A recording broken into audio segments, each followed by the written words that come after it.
Hello, my dear students. Welcome to the physics lecture. This is the first lecture for your class. Before we begin, I would like to tell some things about the physics.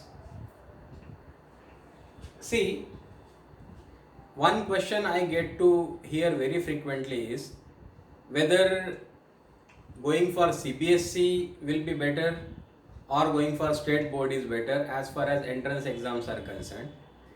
I would like to tell you that physics is physics. It does not change with the board. ऐसा नहीं कि state board के लिए चले गए तो physics हल्का हो गया, सीबीएसई में चले गए तो वहाँ बहुत ही इंपॉर्टेंट फिजिक्स कुछ सीखने को मिल रहा है. ऐसा नहीं होता है. Physics is physics. Everywhere the concepts are same. दूसरा, स्टेट बोर्ड और सीबीएसई के सिलेबस में, but I am talking about Maharashtra state board. Maharashtra state board और सीबीएसई के सिलेबस में अब कुछ भी अंतर नहीं रहा है. मतलब 11th और 12th स्टैंडर्ड का syllabus as a whole state का और सीबीएसई का अगर हम लोग कंपेयर करें तो you will find that all the things that are there in the CBSE syllabus are also there in the state syllabus. But थोड़ा सा डिफरेंस है. डिफरेंस है कैसा सिलेबस ऑर्गेनाइज किया गया है. हमारे यहाँ पे स्लाइटली थोड़ा सा अलग ऑर्गेनाइज किया है सिलेबस को. सीबीएसई में या एनसीईआरटी में क्या किया है कि जैसा 11th में कोई टॉपिक है तो वो 11th में ही है एंटायरली. 12th में उससे रिलेटेड कुछ भी नहीं है उनके सिलेबस में. ओके. जबकि महाराष्ट्र स्टेट बोर्ड में क्या किया है कि कोई टॉपिक 11th में अगर है तो से उसका अराउंड 60% पोर्शन 11th में कवर किया गया है और रिमेनिंग 40% मेनली ये जो भी हम लोग 60% पढ़ रहे हैं 11th में उसका अप्लीकेशन पार्ट वो 12th के सिलेबस में है. तो उसका मेरे ख्याल से ये एडवांटेजियस ही है. ये इससे होता क्या है कि आपको एंट्रेंस एग्जाम्स लिखना है 12th स्टैंडर्ड में. सो और उसमें सारे के सारे पोर्शन पे ही क्वेश्चंस आएंगे. जैसे नीट आपको फेस करनी है, जेडब्ल्यू फेस करना है, तो questions will be asked based on the entire syllabus. अब आपने 11th में पढ़ने के बाद उसको देखा ही नहीं है, सपोज देख नहीं पाए हैं because of the 12th exam, board exams and all, तो दिमाग से निकल जाएगा. जबकि स्टेट बोर्ड में ने क्या किया है कि 11th का ही 40% ऑलमोस्ट 40 to 50% पोर्शन 12th में रखा है. इससे आपका टच छूटेगा नहीं. So you will remain in touch with those topics that will help you to face all these entrance exams. Plus Maharashtra CET आपको फेस करना है तो महाराष्ट्र सीईटी में मोस्ट ऑफ द पार्ट हमारे 12th के सिलेबस पे बेस्ड होगा. ओके. तो जैसा कि आप जानते हैं कि सीबीएसई में क्या होगा, जो 11th में पढ़ रखा है आपने वो 11th में पढ़ रखा है, 12th में वो नहीं पढ़ेंगे. लेकिन हमारा सीईटी तो हमारे 12th स्टेट के, महाराष्ट्र स्टेट के 12th के पोर्शन पे बेस्ड है. तो इसमें हम लोगों को एडवांटेज होगा.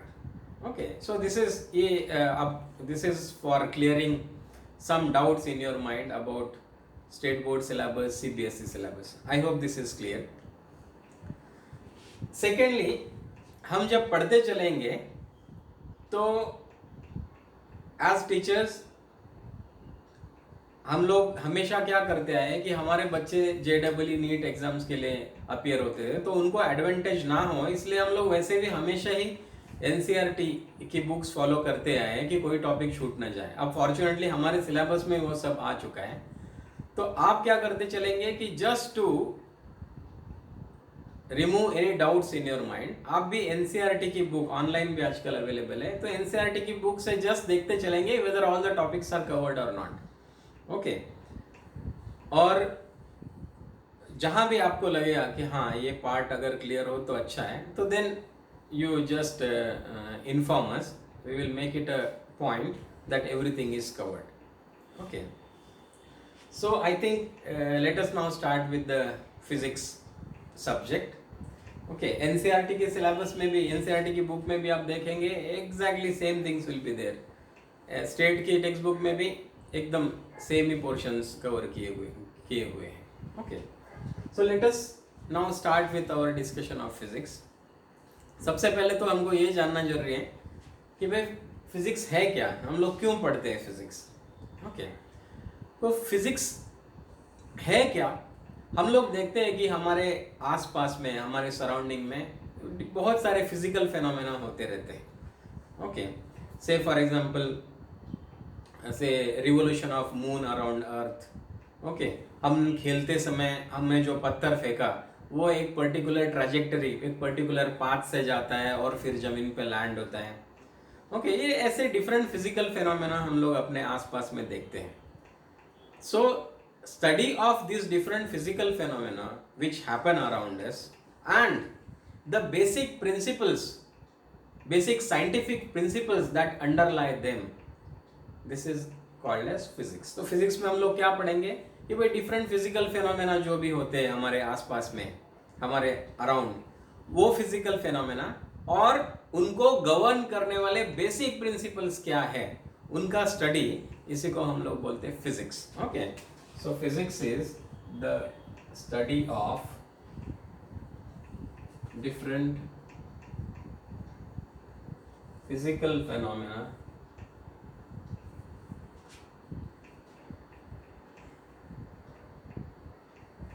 and the basic principles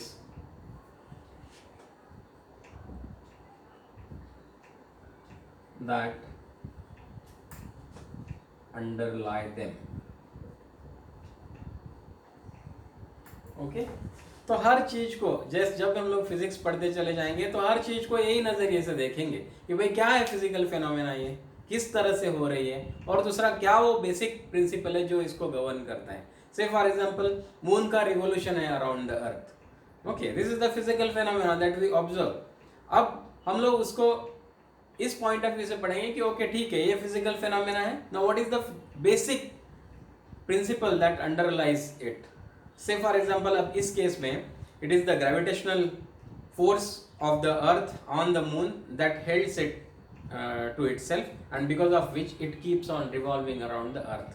okay, ये इस पॉइंट ऑफ व्यू से हम लोग सारी चीजें इसमें पढ़ेंगे। Okay, so I hope that हम लोग ये 2 साल में क्या पढ़ेंगे या फिर थ्रू आउट योर लाइफ जब भी आप फिजिक्स पढ़ेंगे तो इसमें क्या हमको पढ़ना है, I think that is clear to you. Okay, अब फिजिक्स एक ऐसा साइंस है जहाँ पे बहुत सारे क्वांटिटीज इन्वॉल्व हैं। ओके, वो क्वांटिटीज का मेजरमेंट अगर हमको करना है सो हम लोगों को किस चीज की जरूरत पड़ेगी, हम लोगों को एक ऐसे स्टैंडर्ड की जरूरत पड़ेगी जिससे हम लोग उस क्वांटिटी को कंपेयर करेंगे। से फॉर एग्जांपल हमको डिस्टेंस अगर मेजर करना है तो डिस्टेंस इज व्हाट, लेंथ। अब इसको अगर मेजर करना है हमको तो किसी स्टैंडर्ड की जरूरत पड़ेगी कि भाई उस स्टैंडर्ड के कंपैरिजन में हम लोग ये देखें कि ये कितना है। ओके, तो ये जो स्टैंडर्ड है इसी को हम लोग बोलते हैं unit. Okay, so unit is the standard of measurement with which we compare other quantities, with which we compare the quantities. Clear? So अब ये यूनिट्स के मेजरमेंट, यूनिट्स के लिए डिफरेंट सिस्टम्स दुनिया भर में पाई जाती थी। Okay, so what are the different systems of the units?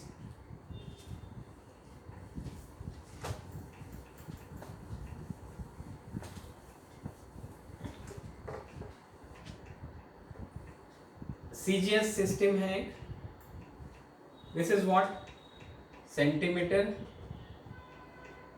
Gram, second system.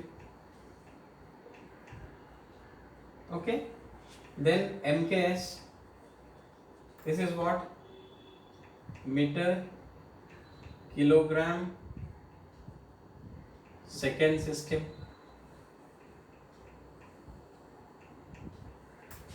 फिर ये FPS, this is what, foot, pound, second system. ये तीनों जो सिस्टम्स है ये बहुत पॉपुलर रही, वाइडली यूज रही for a long duration of time. काफी समय तक यही पॉपुलर सिस्टम थी, लेकिन जैसे जैसे इंटरनेशनल कॉन्ट्रैक्ट्स, रिसर्चर्स के बीच में, साइंटिस्ट के बीच में इंटरनेशनल कॉन्ट्रैक्ट्स बढ़ने लगे, वैसे वैसे उनका कम्युनिकेशन इजी होना चाहिए, यूनिफॉर्मिटी होनी चाहिए, इसलिए एक इंटरनेशनल सिस्टम का होना जरूरी लगा। सो 1971 में SI सिस्टम आई, दिस इज सिस्टम इंटरनेशनल, या फिर इंटरनेशनल सिस्टम।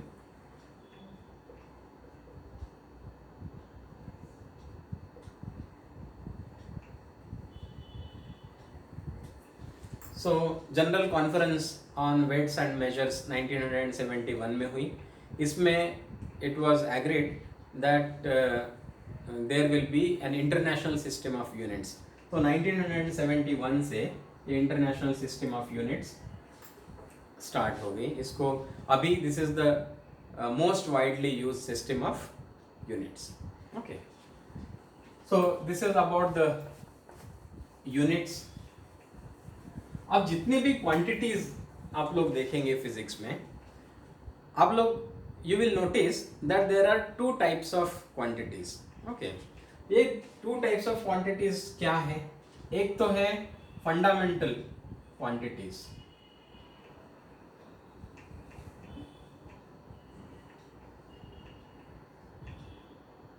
और दूसरा है डिराइव्ड क्वांटिटीज।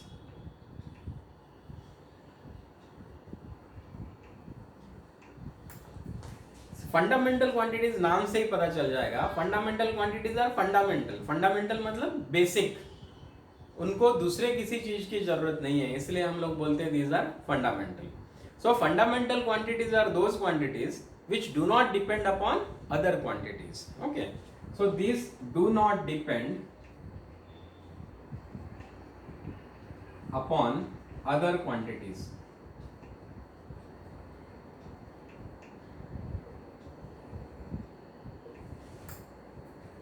जैसे कि से हमको अगर लेंथ मेजर करना है, तो अब लेंथ मेजर करने के लिए हम लोगों को वेट की जरूरत नहीं पड़ेगी, टाइम की भी जरूरत नहीं पड़ेगी, टेम्परेचर की जरूरत, किसी और चीज की जरूरत नहीं है। Length is length, this is fundamental basic, इसलिए हम लोग इसको बोलते हैं फंडामेंटल क्वांटिटी। और फंडामेंटल क्वांटिटीज को रिप्रेजेंट करने के लिए या मेजर करने के लिए जो भी यूनिट्स हम लोग यूज करेंगे, they are called as fundamental units. Okay, derived quantities क्या है? Derived, as the name suggest, derived means it is derived from some other thing. Okay, वो किसी और चीज से, किसी और क्वांटिटी से हमने उसको डिराइव किया है, ऑब्टेन किया है। तो ऐसी जो क्वांटिटीज होती है जो दूसरे क्वांटिटीज पे डिपेंड करती है। अब दूसरे मतलब कौन से? Fundamental quantities. So those quantities, those physical quantities which depend upon other fundamental quantities are called as derived quantities. So these are derived or obtained या फिर depend upon fundamental quantities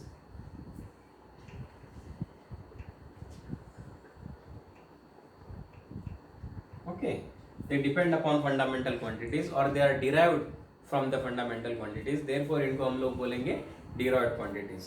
और derived quantities को represent करने के लिए जो units use करते हैं, they are called as derived units। okay, so derived units को यूज करके हम लोग derived quantities एक्सप्रेस करेंगे। okay, इसके कई एग्जांपल्स होंगे। से फॉर एग्जांपल हमको स्पीड मेजर करना है। अब स्पीड मेजर करने के लिए हमें क्या लगेगा? भाई डिस्टेंस कितना कवर हो गया है, तो दिस इज डिस्टेंस, और कितना टाइम लगा हमको। सो डिस्टेंस और टाइम, ये दो फंडामेंटल क्वांटिटीज हमको चाहिए होती है स्पीड मेजर करने के लिए या स्पीड को एक्सप्रेस करने के लिए, इसलिए this is a derived quantity. It is derived from this two quantities, this two fundamental quantities. Okay, अब ये जो फंडामेंटल क्वांटिटीज हैं, इनके बारे में देखते हैं। I hope you are understanding, this is basic. आप लोगों ने 9th स्टैंडर्ड में भी एक बार इसको पढ़ा होगा। ओके, ऐसा ही आप ऑब्जर्व करेंगे कि जो जो 11th क्लास में टॉपिक्स आएंगे, वो कहीं ना कहीं 9th में आप लोगों ने उसका बेसिक पढ़ रखा है। Okay, so that way if you have studied well in 9th standard, you will find this relatively easy. Okay, अगर नहीं पढ़ा है, don't worry, I will make you understand all those concept properly. अब fundamental quantities 7 है।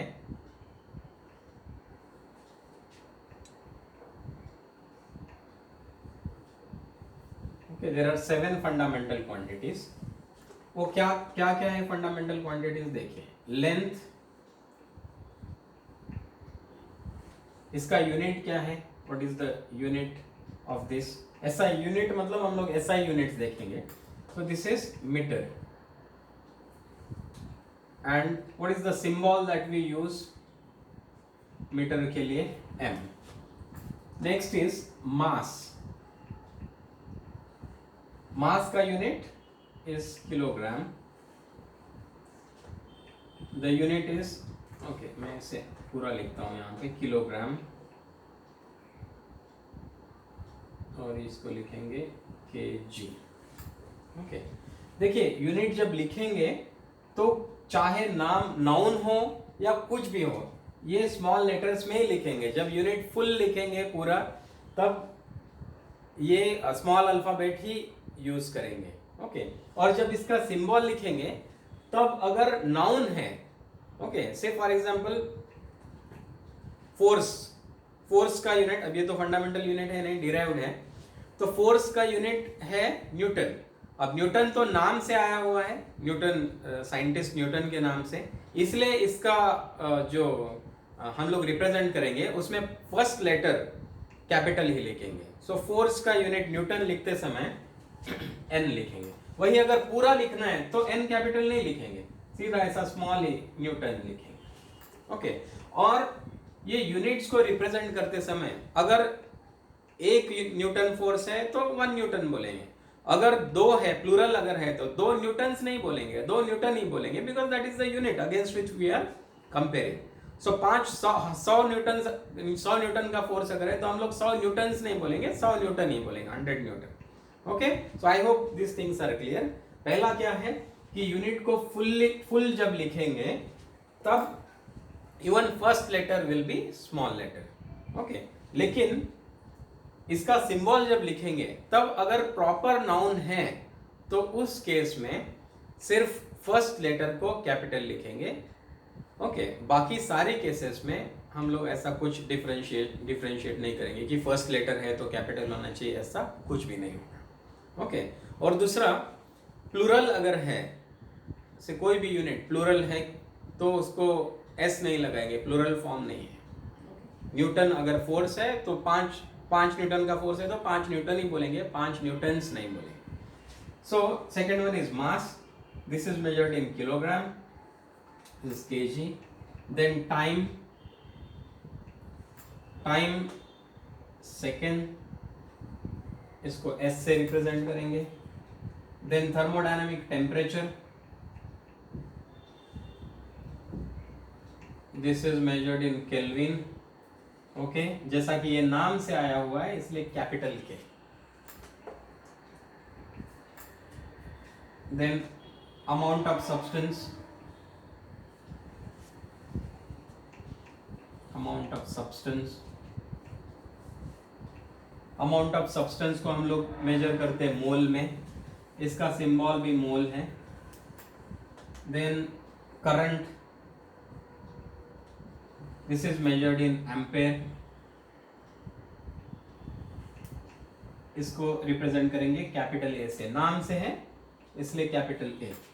And the last one is luminous intensity.